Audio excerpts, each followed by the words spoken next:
മക്കളെ നമ്മൾ ഇന്നത്തെ വീഡിയോയിൽ ഡിസ്കസ് ചെയ്യുന്നത് +2 ഫിസിക്സിൻ്റെ first chapter NCERT exercise question number 3 ആണ്. അതായത് എക്സസൈസ് 1.3 എന്താണെന്ന് നോക്കാം. Check that the ratio KE² divided by GME into MP is dimensionless. Okay, അത് ഡയമെൻഷൻലെസ് ആണെന്നുള്ള ആദ്യ ഒരു കേസ് പറയുന്നുണ്ട്. എന്നിട്ട് look up a table of physical constants and determine the value of this ratio. ഈ റേഷ്യോൻ്റെ വാല്യൂ കണ്ടുപിടിക്കണം. അതുപോലെ തന്നെ കഴിയുന്നില്ല, what does the ratio signify. ഈ ഒരു റേഷ്യോ എന്താണ്, എന്തിനാണ് ഇൻഡിക്കേറ്റ്, എന്താണ് ഇത് കൊണ്ട് മനസ്സിലാക്കാൻ വേണ്ടി പറ്റുന്ന സിഗ്നിഫിക്കൻസ് എന്താണ്. ശരിക്കും പറഞ്ഞാൽ 3 കാര്യങ്ങൾ നമുക്ക് ഈ ക്വസ്റ്റ്യൻ ഉണ്ട്. പക്ഷേ നല്ലൊരു ക്വാളിറ്റിയുള്ള ഒരു ക്വസ്റ്റ്യൻ ആണ്. നമ്മൾ 3ാമത്തെ ക്വസ്റ്റ്യൻ വരുന്നത് കറക്റ്റ് നിങ്ങൾ ഫോളോ അപ്പ് എപ്പോഴും പറയുന്ന പോലെ നിങ്ങളുടെ ഫ്രണ്ട്സിലേക്ക് ഒന്ന് എത്തിച്ച് ഷെയർ ചെയ്ത് സപ്പോർട്ടാക്കുക കേട്ടോ. അപ്പോൾ നിങ്ങളുടെ സജഷൻസ് കമൻറ്റ് ബോക്സിൽ അറിയിക്കുക. അപ്പോൾ നമുക്ക് ആ ഒരു ഇക്വേഷൻ ഒന്ന് എടുത്തത്. അപ്പോൾ ഞാനൊന്ന് ആ ഇക്വേഷൻ എടുത്ത് എഴുതാണ്. എന്താണ് ആ ഇക്വേഷൻ എന്ന് പറഞ്ഞു കഴിഞ്ഞാൽ KE² ഡിവൈഡഡ് ബൈ, നിങ്ങൾ എൻ്റെ കൂടെ തന്നെ ഒന്ന് ചെയ്ത് വരിക, ME ഇൻറ്റു MP എന്നാണ്. ഓക്കെ, അപ്പോൾ ഈ കോൺസ്റ്റൻറ്റിനെ കുറിച്ച് നിങ്ങൾ അറിഞ്ഞിരിക്കണം. ഈ K എന്ന് പറഞ്ഞു കഴിഞ്ഞാൽ കൂളംസ് ലോയിൽ വരുന്ന 1/4πε0 ആണ്. ഏതാണ് ആ കോൺസ്റ്റൻറ്റ്? 1/4πε0 ആണ് ആ കോൺസ്റ്റൻറ്റ്. ആദ്യം നമുക്ക് ചെയ്യേണ്ട കാര്യം എന്ന് പറഞ്ഞു കഴിഞ്ഞാൽ ഇവൻ ഡയമെൻഷൻലെസ് ആണ് ഈ കോൺസ്റ്റൻറ്റ് എന്ന് ചെക്ക് ചെയ്യണം. അപ്പോൾ ഡയമെൻഷൻലെസ് ആണ് ചെക്ക് ചെയ്യണമെന്നുണ്ടെങ്കിൽ ഇവരുടെ യൂണിറ്റ് എന്താണ് നമുക്കറിയണം. ഒരാളുടെ യൂണിറ്റ് നമുക്ക് കണ്ടുപിടിച്ചാലോ. അപ്പോൾ ഈ ഫിസിക്കൽ ക്വാണ്ടിറ്റിയുടെ ഡയമെൻഷനാണ് കണ്ടുപിടിക്കേണ്ടത്. അപ്പോൾ ഡയമെൻഷൻ കണ്ടുപിടിക്കുന്നതിന് മുമ്പ് നമുക്ക് എന്ത് ചെയ്യാം, എല്ലാവരുടെ യൂണിറ്റ് നോക്കാം. അപ്പോൾ യൂണിറ്റുകൾ ക്യാൻസൽ ചെയ്ത് ഉണ്ടെങ്കിൽ ഡയമെൻഷൻ, യൂണിറ്റ് ഇല്ലെങ്കിൽ അതായത് യൂണിറ്റ് അവസാനം ക്യാൻസൽ ചെയ്ത് പോകുന്നുണ്ടെങ്കിൽ കംപ്ലീറ്റ് എന്തെങ്കിലും നെറ്റ് യൂണിറ്റ് ഉണ്ടാവില്ല. അങ്ങനെ യൂണിറ്റ് ഉണ്ടാവില്ലെങ്കിൽ ഡയമെൻഷൻ ഉണ്ടാവില്ല. അപ്പോൾ നമുക്ക് ഓരോളുടെയും യൂണിറ്റുകളൊന്ന് നോക്കിയേക്കാം. ആദ്യം നമ്മൾ Kൻ്റെ യൂണിറ്റ് എന്താണ്? Newton metre square per coulomb square ആണ്. അപ്പോൾ വേണമെങ്കിൽ എന്ത് ചെയ്യാം, കൂളോം സ്ക്വയറിനെ താഴെ എഴുതുന്നതിന് വരും NM സ്ക്വയറിൻ്റെ ഡിനോമിനേറ്റർ വേറെ വരുമല്ലോ. അതുകൊണ്ട് അങ്ങനെ എഴുതിയാണ് newton metre square per coulomb square. അത് ആദ്യം പഠിക്കണം.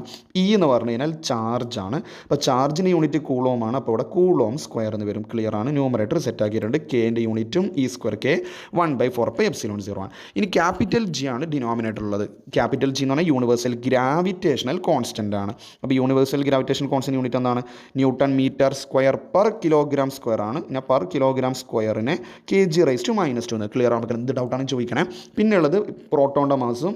ഓക്കെ, ഇത് ME ആണ് കേട്ടോ. ഒരാൾ ME ഒരാൾ MP ആണ്. ഇത് ME ആണ്. അപ്പോൾ ഇലക്ട്രോണിൻ്റെ മാസും പ്രോട്ടോണിൻ്റെ മാസും ആണുള്ളത്. അപ്പോൾ മാസിൻ്റെ സ്ക്വയർ, അപ്പോൾ മാസിൻ്റെ യൂണിറ്റ് എന്ന് പറഞ്ഞാൽ കിലോഗ്രാം ആണ്. അതിൻ്റെ സ്ക്വയർ kg².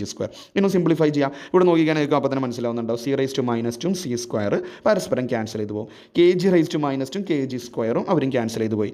ഈ ന്യൂട്ടനും ക്യാൻസൽ, മീറ്റർ സ്ക്വയറും ക്യാൻസൽ.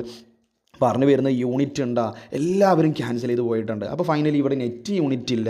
ഇതൊരു റേഷ്യോന് യൂണിറ്റ് ഉണ്ടാവില്ല. അപ്പോൾ ഇത് നോർമലി തിങ്ക് ചെയ്ത് തന്നെ മനസ്സിലാവും. കാരണം എന്താ, മുകളിലുള്ളത് ഇലക്ട്രോസ്റ്റാറ്റിക് ഫോഴ്സും താഴെയുള്ളത് നമ്മളെ ഗ്രാവിറ്റേഷണൽ ഫോഴ്സുമാണ്. +1 ഫിസിക്സിൻ്റെ 8ാമത്തെ ഇപ്പോൾ 7ാമത്തെ ചാപ്റ്റർ അല്ലേ. അപ്പോൾ ഈ രണ്ട് ശരിക്കും ന്യൂമറേറ്ററിൽ ഫോഴ്സ്, താഴെയും ഫോഴ്സ്, ന്യൂട്ടൺ ക്യാൻസൽ ചെയ്ത് പോകും. അങ്ങനെയും തിങ്ക് ചെയ്യാം. പക്ഷേ നമ്മൾ ചെക്ക് ചെയ്യാൻ പറഞ്ഞത് കംപ്ലീറ്റ് ആയിട്ട് നമ്മൾ ചെക്ക് ചെയ്തിട്ടുണ്ട്. അപ്പോൾ യൂണിറ്റ് ഇല്ല. അതുകൊണ്ട് ഇവൻ്റെ ഡയമെൻഷൻ എന്തായിരിക്കും? m⁻⁴, l⁻⁴ ആൻഡ് t⁻⁴ ആയിരിക്കും. ഓക്കെ, അതിൻ്റെ t⁻⁴ വരും? 0 വരും. കാരണം അപ്പോൾ യൂണിറ്റ് ഇല്ലാത്തതുകൊണ്ട് ഡയമെൻഷൻ ഈ രീതിയിൽ വരും. അപ്പോൾ അത് ഓക്കെയാണ്, ഡയമെൻഷൻ ഇല്ല എന്ന് നമ്മൾ ചെക്ക് ചെയ്തിട്ടുണ്ട്. രണ്ടാമത് പറയുന്നത് എന്താണ്? ഈ ഒരു റേഷ്യോൻ്റെ വാല്യൂ കണ്ടെത്തണം. അപ്പോൾ നമ്മൾ ഓരോ ആളുടെയും വാല്യൂസ് നമുക്ക് കോൺസ്റ്റൻറ്റ് ടേബിൾ നോക്കുന്നൊക്കെ പറയുന്നുണ്ട്. പക്ഷേ നിങ്ങൾ constant value പഠിച്ചിട്ടുണ്ടാവണം.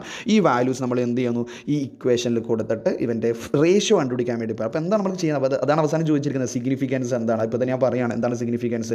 It is the ratio of electrostatic force to the gravitational force ആണ്. ഇലക്ട്രോസ്റ്റാറ്റിക് ഫോഴ്സ് എന്ന് പറയുമ്പോൾ 2 ഇലക്ട്രോണുകൾക്കിടയിലുള്ള ഫോഴ്സ് ആണ്. മറ്റേ ഗ്രാവിറ്റേഷണൽ ഫോഴ്സ് എന്ന് പറയുമ്പോൾ പ്രോട്ടോണും ഇലക്ട്രോണിൻ്റെ കേസും കൂടി അവിടെ നമ്മൾക്ക് വരുന്നുണ്ട്. ഓക്കെ ആണോ? അപ്പോൾ ഇലക്ട്രോസ്റ്റാറ്റിക് ഫോഴ്സും ഗ്രാവിറ്റേഷണൽ ഫോഴ്സും തമ്മിലുള്ള സിഗ്നിഫിക്കൻസ് ആണ് നമുക്ക് ഇതിൽ നിന്നും മനസ്സിലാക്കാൻ വേണ്ടി പറ്റുക. ക്ലിയർ ആണല്ലോ? അപ്പോൾ ഇലക്ട്രോസ്റ്റാറ്റിക് ഫോഴ്സിൻ്റെയും ഗ്രാവിറ്റേഷണൽ ഫോഴ്സും ആർക്ക് തമ്മിലാണ്? Gravitational force between proton and electron ആണ് എന്നുള്ള കാര്യം. അപ്പോൾ ഡിസ്റ്റൻസ് സ്വാഭാവികമായിട്ട് ഒരു കോൺസ്റ്റൻ്റ് ആയിരിക്കും. അതുകൊണ്ടാണ് ഡിസ്റ്റൻസ് ക്യാൻസൽ ചെയ്ത് പോയിട്ടുണ്ടായിരുന്നത്. അതാണ് അതിൻ്റെ സിഗ്നിഫിക്കൻസ്. ബട്ട് ക്വസ്റ്റ്യൻ കഴിഞ്ഞില്ല. നമുക്ക് ഈ റേഷ്യോ എന്ത് കണ്ടുപിടിക്കാനുണ്ട്? വാല്യൂ എത്രയാണെന്നുള്ളത് കണ്ടുപിടിക്കാനുണ്ട്. അപ്പോൾ നമുക്ക് അതൊന്ന് എങ്ങനെയാണെന്ന് നോക്കി നോക്കാം. ഓക്കെ മക്കൾ, അപ്പോൾ നമുക്ക് വാല്യൂസ് കൊടുക്കാൻ വേണ്ടിയിട്ട് ഞാൻ ആദ്യം വാല്യൂസ് ഒന്ന് എഴുതി വെച്ചിട്ടുണ്ട്. സൈഡൊന്ന് സെറ്റ് ആക്കിയിട്ടുണ്ട്. ടൈം ലെങ്ത് ആക്കാതിരിക്കാൻ വേണ്ടിയിട്ടാണ് വീഡിയോ. അപ്പോൾ നമുക്ക് ആ ഒരു ഇക്വേഷൻ എന്തായിരുന്നു? നമ്മുടെ ഇക്വേഷൻ എന്ന് പറഞ്ഞു കഴിഞ്ഞാൽ ratio KE² divided by capital G into ME into MP ആണ്. അപ്പോൾ ഇതിലാണ് നമ്മൾ ഈ വാല്യൂസ് കൊടുക്കേണ്ടത്. K എന്താണ്?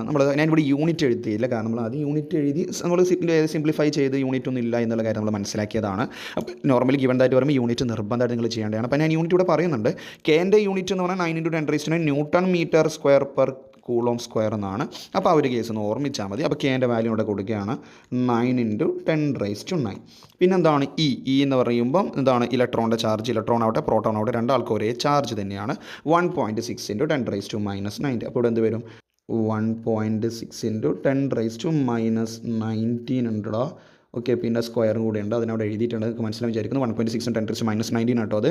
പിന്നെ ഡിനോമിനേറ്ററിലാണെങ്കിലോ 6.6 ഇൻറ്റു 10⁻11 ഉണ്ട് ഇൻറ്റു ഇലക്ട്രോണിൻ്റെ മാസും ന്യൂട്രോണിൻ്റെ മാസും പ്രോട്ടോണിൻ്റെ മാസും. ഇലക്ട്രോണിൻ്റെ മാസം എത്രയാണ് 9.1, താഴെ എഴുതാം 9.1 ഇൻറ്റു 10⁻31 ഇൻറ്റു പ്രോട്ടോണിൻ്റെ മാസം എത്രയാണ് 1.6 എന്ന് എടുക്കാം അല്ലെ, 1.67 ഇൻറ്റു 10⁻27. അതൊന്നുമില്ലടാ, ഈക്വേഷനിൽ ഞാൻ പറഞ്ഞ് എഴുതി വെച്ചിരിക്കുന്ന വാല്യൂസ് നിങ്ങൾ കൊടുക്കുന്നു, അത്രയേ ഉള്ളൂ.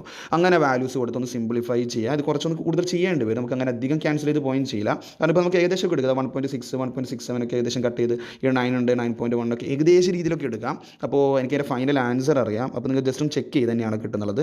2.3 ഇൻറ്റു 10⁻⁻ മൈനസ് ഇല്ല 10⁻39 ആണ്. ഇത് ഞാൻ ചെയ്ത് നോക്കിയിട്ടുണ്ടായിരുന്നു. അപ്പോൾ ഇൻസൈഡിൽ എക്സസൈസിൽ തന്നെയാണ് വാല്യൂസ് കിട്ടുന്നുള്ളത്, അഡീഷണൽ വാല്യൂ കൊടുത്ത സമയത്ത്. അപ്പോൾ മക്കൾ നിങ്ങളൊന്ന് ചെക്ക് ചെയ്ത് നോക്കി ഈ വാല്യൂ കിട്ടുന്നുണ്ടോ എന്നുള്ളത്. അപ്പോൾ ക്വസ്റ്റ്യൻ ക്ലിയർ ആണല്ലോ. അപ്പോൾ എന്താണ് ഇതിൻ്റെ സിഗ്നിഫിക്കൻസ്, എന്താണ് ഇലക്ട്രോസ്റ്റാറ്റിക് ഫോഴ്സും ഗ്രാവിറ്റേഷണൽ ഫോഴ്സും തമ്മിലുള്ള റേഷ്യോ ആണ് കണ്ടെത്തിയിരിക്കുന്നത്. അപ്പോൾ അതിൻ്റെ ഡയമെൻഷൻ ലെസ് ആണ് ചെക്ക് ചെയ്യാൻ പറഞ്ഞു. ഡയമെൻഷൻ ലെസ് തന്നെയാണ്, അത് കിട്ടിയിട്ടുണ്ട്, പ്രൂവ് ചെയ്ത് കൊടുത്തിട്ടുണ്ട്, ഷോ ചെയ്ത് കൊടുത്തിട്ടുണ്ട്. രണ്ടാമത് പറഞ്ഞ കാര്യം ഈ റേഷ്യോൻ്റെ വാല്യൂ കണ്ടെത്താനാണ്. ഇതൊന്ന് പഠിച്ച് വെച്ചേക്കുക, നല്ല കാര്യമാണ്, നല്ല റിസൾട്ടാണ്. അപ്പോൾ എന്താണ് ഈ റിസൾട്ട്, ഇലക്ട്രോസ്റ്റാറ്റിക് ഫോഴ്സും gravitational force between electron and proton എന്ന് പറഞ്ഞു കഴിഞ്ഞാൽ എത്രയാണ് റേഷ്യോ, ഇതാണ് റേഷ്യോ ആയതുകൊണ്ടാണ് ഫൈനലി യൂണിറ്റ് ഒന്നും ഇല്ല. ഓക്കെ, ക്ലിയർ ആണോ? ഇതാണ് ഒരു നല്ലൊരു ക്വാളിറ്റി ഉള്ള ക്വസ്റ്റ്യൻ ആണ്. ഇൻസൈഡിൽ എക്സസൈസ് 1.3 വന്നിരിക്കുന്നത്. അടുത്ത സെഷനിൽ മറ്റൊരു ക്വസ്റ്റ്യനായിട്ട് നമുക്ക് വീണ്ടും കാണാം. Okay, thank you.